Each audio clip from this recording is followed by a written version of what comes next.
Pauwi na tayo. Umuulan na kasi.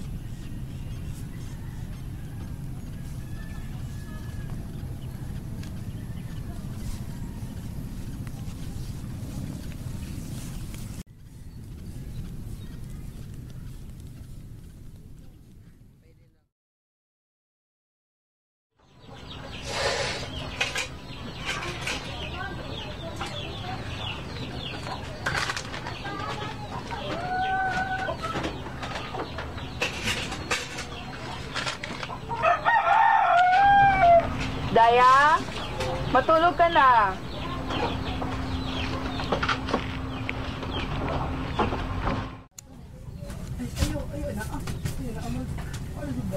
Anak, alam ko nahihirap na ka na sa pag-aaral mo. Lalo't na nilalakad mo na ang patungay eskwela. Nay, huwag kang mag-alala sa akin. Kaya ko to. Gagawin ko din ang lahat. Mayahon lang kayo sa kahirapan. Ikaw, grabe yung sakit.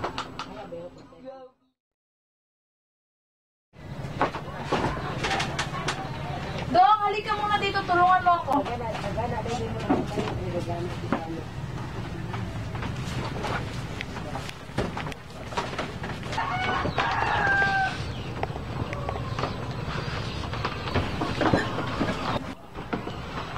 Dong, suklayan mo muna si ate. Magbibihis pa ako.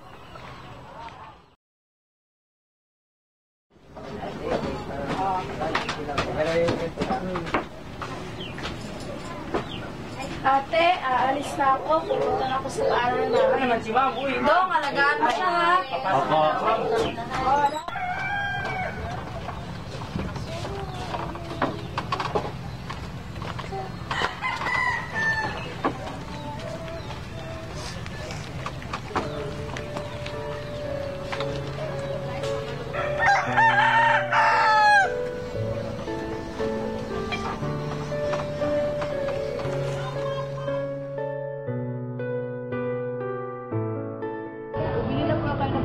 Murang-mura lang po. Salamat po. Bumili na po kayo ng kandila. Bumili na po kayo ng kandila. Magkano ba? Bumili na po kayo.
Ayan, kumain na si ate.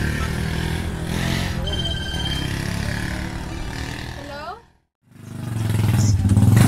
Alam mo ate, masaya ako. Bakit? Nakapasa ako sa scholarship ng UP. Talaga? Oo. Saya ko para sa'yo. Salamat ate. Ate, huwag kang mag-alala. Pag nakatrabaho ako, bibilin ko lahat ng gamot mo upang gumaling ka. Talaga? Oo ate, dahil iyaman na tayo. Yay! Yay! Ate, iyaman na tayo! Ah.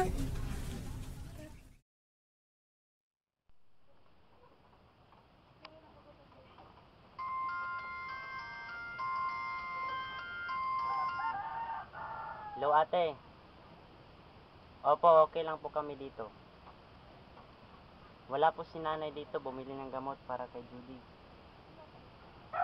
Andun po sa ilog, dagma, namamangka. Nice ate. Ate, ibibigay ko na po kay nanay yung cellphone.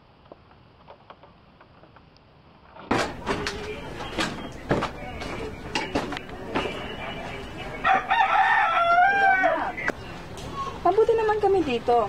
Bumili na ako ng gamot para kang Judy sa kapatid mo dahil nagkaroon siya ng lab. Oo, sige, pagsisikapin namin na makapunta dyan sa Manila, ha?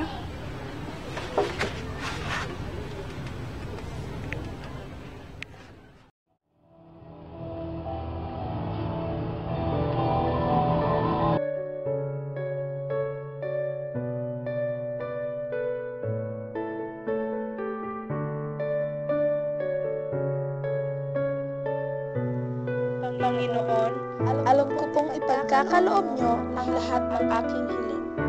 Alam kong hindi niyo pababayaan ang ate Judy ko. Pagalingin po ninyo ang ate. Siya ang isa sa mga dahilan kung bakit po ako ay nagsisikap.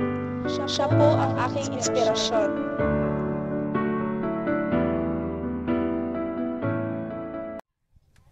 Ano na kaya nangyari sa anak natin? Ano ba to? Hello?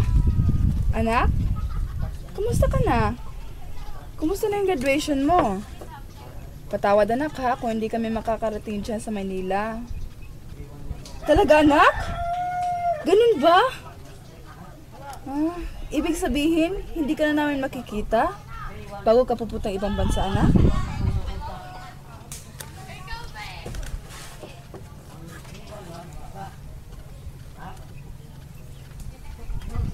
Anak, andyan ka ba? Wala yung tatay mo.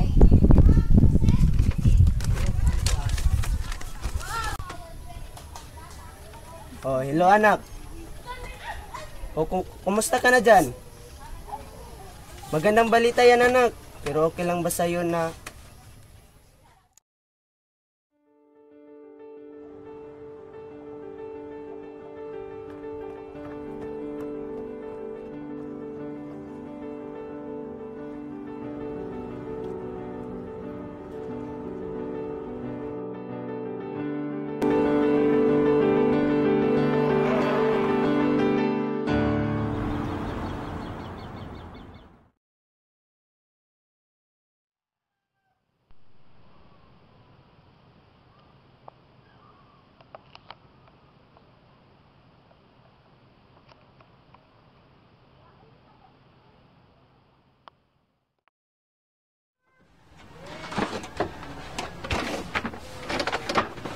Suklay mo na natin yung buhok mo anak ha?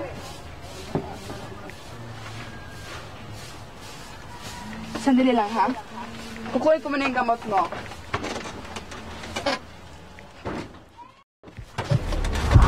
Judy! Anak! Ano nangyari sa'yo? Ganon! Ganon! Judy! Ano nangyari sa'yo?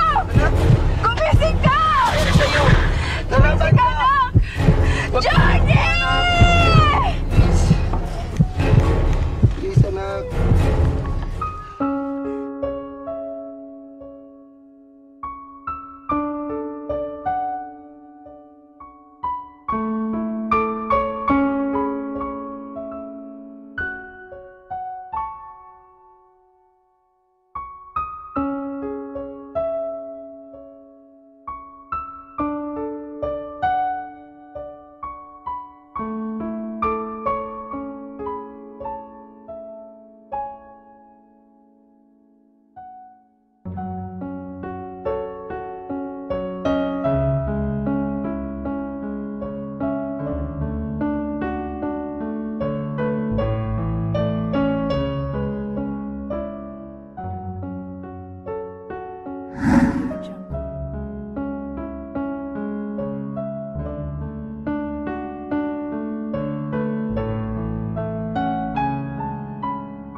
hindi mo ako hinintay.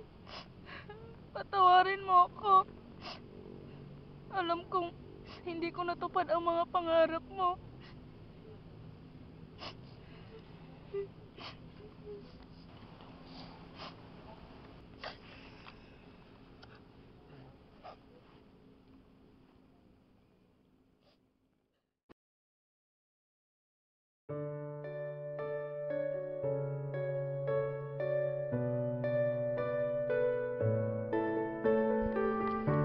Nay, mas masaya sana kung nandito lang si ate.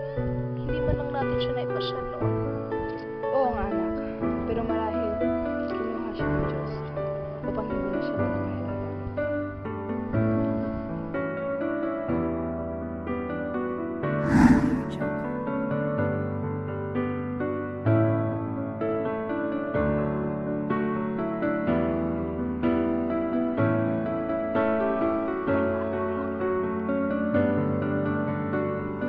Alam ko na hindi niyo pa lubusang maiintindihan ngayon ang aking sasabihin.